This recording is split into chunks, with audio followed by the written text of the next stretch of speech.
Herkese merhaba, ben Efekan. Bugün Orta Avrupa'nın en masalsı şehirlerinden biri Budapeşte'deyim. Bu videoda ilk olarak Budapeşte'nin en önemli yapılarından biri olan Matyas Kilisesi'ni ziyaret ediyorum. Ardından hemen yanında yer alan şato görünümlü balıkçı tabyasına gidiyorum ve buradan çıkan o enfes Budapeşte manzarasını birlikte izliyoruz.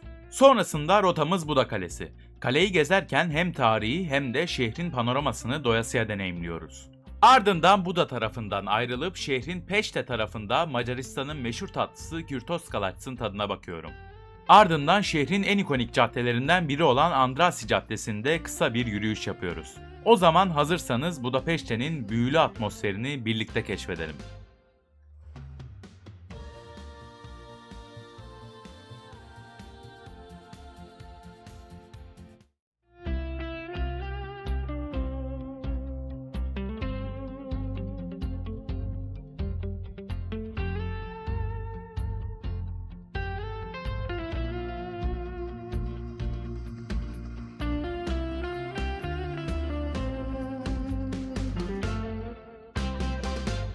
Evet, videoyu Matyas Kilisesi'nin önünde açtım. Şimdi ilk olarak arkamda görmüş olduğunuz Matyas Kilisesi ile ilgili birkaç bilgi vereyim. Kilisenin 700 yılı aşkın süredir bir geçmişi var. Renkli Çinli çatıları ve gotik mimarisiyle dikkat çekiyor. 1867'de İmparator Franz Joseph ve Sisi burada taç giymiş. Osmanlı döneminde de bir geçmişi var buranın. Osmanlı döneminde burası cami olarak kullanılmış. Gerçekten çok ilgi çekici, görkemli bir kilise. Şimdi bir içine de bakalım, içi nasılmış görelim.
Evet, içeriye girmek için de bu arada 3100 Macaristan forinti verdim. Burası ilginç bir şekilde euro kullanmıyor. Avrupa Birliği ülkesi olmasına rağmen 3100 forintte yaklaşık 360-370 lira civarına denk geliyor.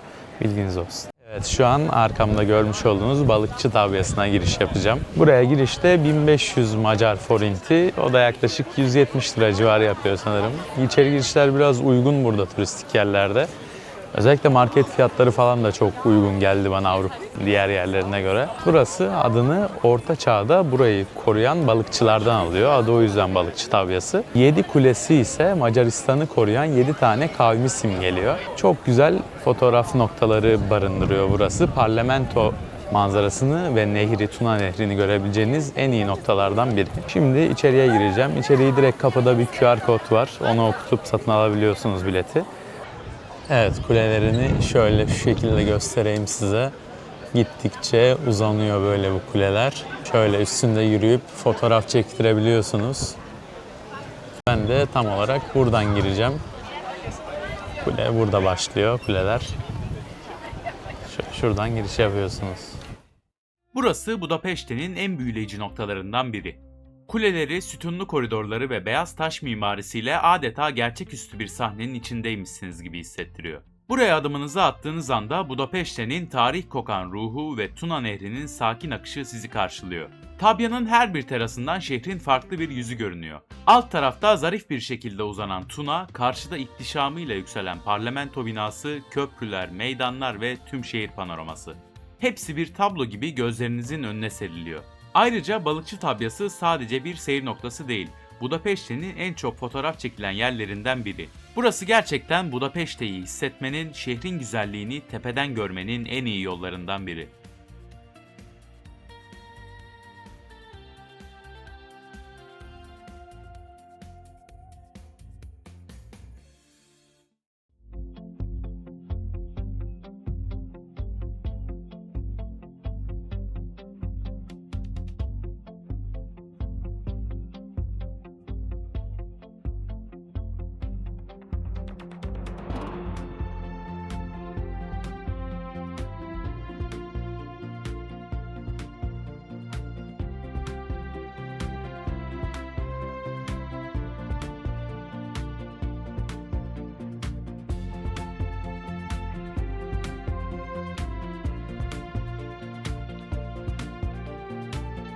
Evet, şimdi Buda Kalesi, Budavari Palota'ya geldim.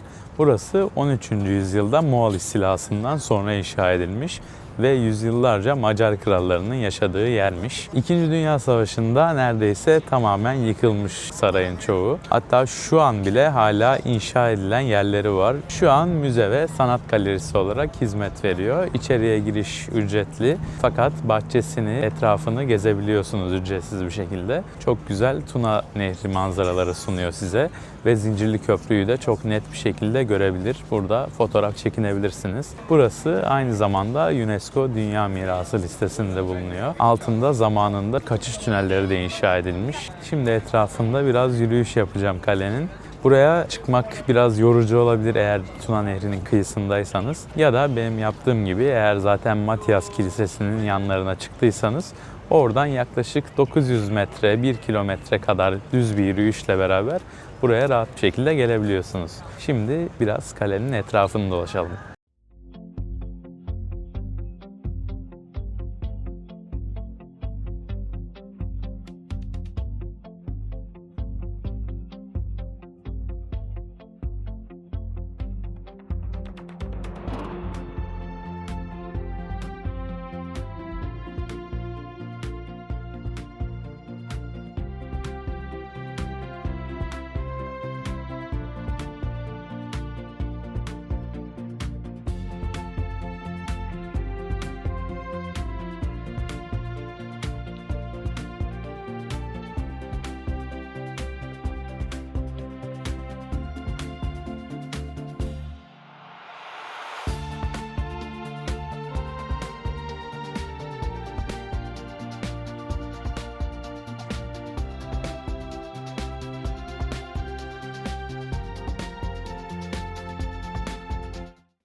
Evet, şu an Andrassy Caddesi'nde yürüyorum. Bu cadde Budapeşte'nin en meşhur alışveriş caddesi, en popüler caddesi. Budapeşte'nin Şanzelize'si gibi bir şey burası. 19. yüzyıldan beridir prestijini koruyan bir yer. Aynı zamanda buradaki M1 metro hattı, Andrassy metrosu, Avrupa'nın en eski ikinci metro hattı, UNESCO'nun koruma listesinde. Macaristan'ın Budapeşte'nin opera binası da bu caddenin hemen yakınında bulunuyor. Onu da dışarıdan göreceğiz. Şimdi biraz Budapeşte ile ilgili birkaç bilgi vereyim. Şehir normalde Buda ve Peşte olarak iki ayrı yakadan oluşuyordu. 1873 yılında resmi olarak birleşip Budapeşte'yi oluşturdular. Budapeşte'nin tabii ki Türkler için de önemli bir yeri var. 1541'den 1699'a kadar 159 yıl Osmanlı'nın himayesindeymiş Budapeşte. Bugün hala Osmanlı'dan kalan hamamlar çalışıyor, işlevsel durumda. Budapeşte aynı zamanda Avrupa'nın termal başkenti olarak sayılıyor. Çok büyük termal hamamlar bulunuyor. Gelirseniz mutlaka onları da değerlendirmenizi öneririm. Tabii ki Budapeşte'nin en önemli değerlerinden biri de Tuna Nehri. Avrupa'nın en büyük ikinci nehri. Hatta Avrupa'nın en büyük uluslararası nehri de buradan geçiyor. Nehrin kıyısında çok güzel yürüme alanları, tekne turları yapabiliyorsunuz. Gerçekten nehrin kenarı cıvıl cıvıl. Burası bildiğiniz üzere Macaristan'ın başkenti. 1,7 milyon insan yaşıyor burada. Yani Macaristan nüfusuna kıyaslayınca nüfusun %20'si aşağı yukarı Budapeşte'de yaşıyor. Budapeşte özellikle öğrenci hayatı, üniversiteyle de çok ünlü. Şehir Erasmus için çok tercih edilen bir şehir ve gece hayatı da oldukça popüler. Macar mutfağından biraz bahsedeyim. Çok baharatlı bir mutfak.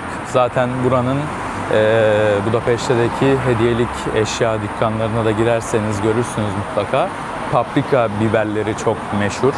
Böyle onları kutu kutu yapmışlar. Satıyorlar zaten paprika biberlerini. Budapeşte'de Ruin Bar adını alan barlar bulunuyor. Terk edilmiş böyle biraz harabe gibi görünen binaların içine çok sanat dolu klaplar inşa etmişler. Gece hayatı için çok popüler noktalar. Şehri bağlayan 8 tane köprü var. Bu köprülerden tabii en meşhuru ve ilk yapılanı Zincirli Köprü. Macarca da dünyadaki en zor dillerden biri olarak kabul ediliyor. Fince ve Estonca ile aynı dil grubunda bulunuyorlar. Macaristan'la ilgili diğer bir taşırdığım bilgi ise 1974'te Rubik küpü bir Macar bulmuş. Erno Rubik adında bir kişi bulmuş ve ismini de küpe vermiş. Şimdi Budapeşte ile ilgili de konuştuğumuza göre Andrassy Caddesi'nde yürüyüşümüze devam edebiliriz.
Şimdi Macaristan'ın meşhur tatlısından aldım.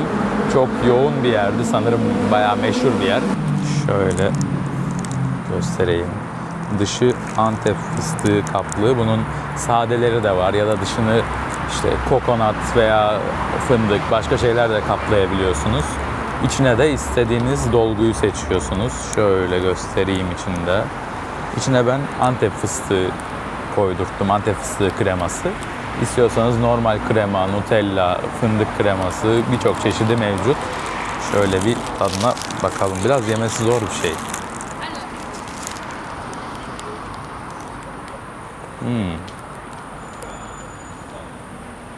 Bayağı şekerli. Yani tadı bizim lokmaya benziyor ama yapısı da hiç benzemiyor. Yapısı biraz ekmek ama gerçekten güzel bir tat. Gelirseniz mutlaka deneyin derim. Videonun sonuna geldik ama Budapeşte gezimiz burada bitmiyor. Şehrin geri kalan büyüleyici noktalarını da ikinci bölümde sizlerle paylaşacağım.